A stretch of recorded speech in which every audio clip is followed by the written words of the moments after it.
दोस्तों welcome to my YouTube channel Sharma PCM वाला। दोस्तों आज की इस वीडियो में हम लोग पढ़ने वाले हैं चक्रवृद्धि ब्याज। जी हाँ दोस्तों, आप लोग बिल्कुल सही सुन रहे हैं। आज हम लोग चक्रवृद्धि ब्याज के क्वेश्चन को सॉल्व करना सीखेंगे। दोस्तों अगर इस वीडियो को पूरा आप लोग अंत तक देख लिया था तो बहुत ही आसानी से आप लोग चक्रवृद्धि ब्याज के क्वेश्चन को बना पाएंगे। तो चलते हैं दोस्तों, हम लोग बिना देरी के चक्रवृद्धि ब्याज के क्वेश्चन को कैसे सॉल्व किया जाए तो उसको देखते हैं। तो चलते हैं दोस्तों क्वेश्चन पर। तो दोस्तों इस क्वेश्चन में कह रहा है 100 रुपये का 10% वार्षिक ब्याज की दर से 2 वर्ष का चक्रवृद्धि ब्याज ज्ञात कीजिए। क्या कह रहा है दोस्तों हमसे?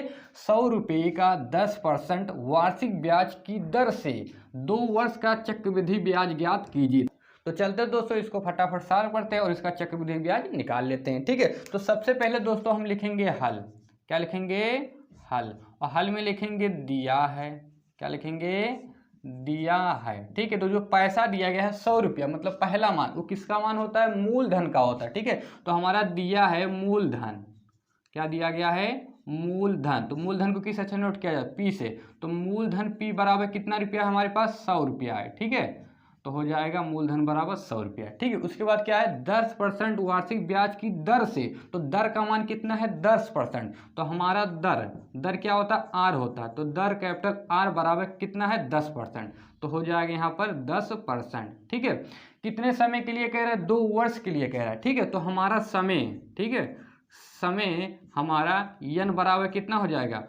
2 वर्ष। ठीक है, समय को आप लोग चाहे टी भी लिख सकते हैं चाहे यन भी लिख सकते हैं, वो भी माना जाएगा। दोनों हमारा क्या है? सही है। ठीक है, तो समय हमारा यन बराबर क्या है? 2 वर्ष दिया गया। हमको निकालना क्या है दोस्तों? चक्रवृद्धि ब्याज। तो चक्रवृद्धि ब्याज को दोस्तों CI से नोट करते हैं। तो CI बराबर क्या होता है? Question mark. जैसे हमारा उसमें वीडियो में हमारा साधारण ब्याज निकालना था तो साधारण ब्याज को SI से नोट करते हैं, ऐसे चक्रवृद्धि ब्याज को CI से नोट करते हैं। इसका इंग्लिश होता है कंपाउंड इंटरेस्ट, इसीलिए शॉर्टकट में इसको किससे नोट करते हैं?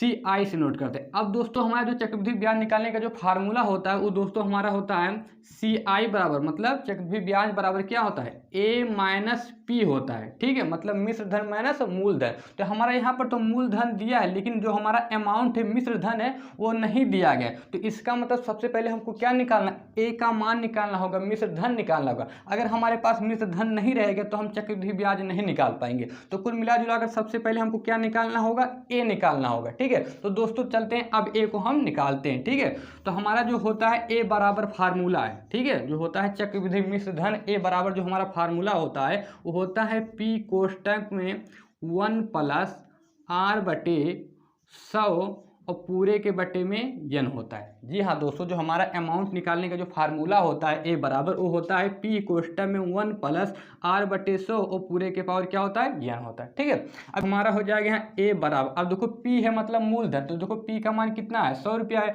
तो P के स्थान पे कितना हो जाएगा? 100 रुपया। ठीक है, कोष्टक लगा देंगे, 1 है तो लिख देंगे 1 प्लस, यहाँ देखो R है। ठीक है, तो R का मान मतलब दर कितना परसेंट है? 10 है। तो R के स्थान पे कितना हो जाएगा? 10। ठीक है, और बटे में क्या है? 100, तो लिख देंगे 100। ठीक है, उसके बाद समय हमारा यन बराबर कितना है? 2 वर्ष। तो यन के स्थान पे कितना हो जाएगा? 2।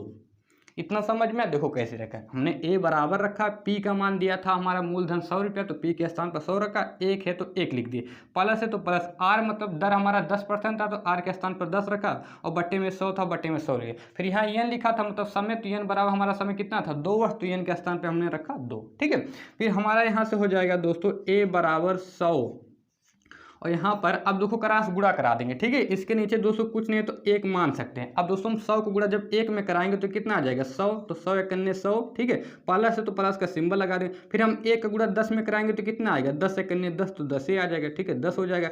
फिर हम 100 को गुणा 1 में तो 100 एकन्ने कितना हो जाएगा? 100।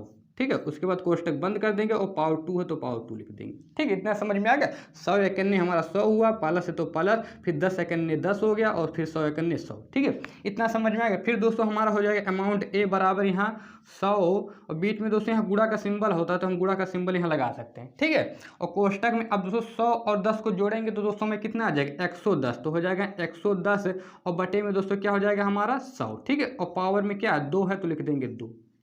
इतना समझ में आ गया? फिर दोस्तों हमारा हो जाएगा यहाँ अमाउंट बराबर 100 गुणे, अब इसमें जो कट रहा है तो काट देंगे। अब यहाँ देखो 0 से 0 हमारा क्या हो गया? कैंसिल हो गया। ठीक है, तो 100 गुणे हमारा क्या बचा है दोस्तों? 11/10 और उसके पावर में क्या है दोस्तों? 2, तो लिख देंगे 2। ठीक है, इतना समझ में आ गया? आप लोग यहाँ इस साइड में देखिए। ठीक है, अब यहाँ हो जाएगा दोस्तों हमारा ए बराबर कितना है देखो यहाँ 100, तो लिखेंगे 100, ठीक है।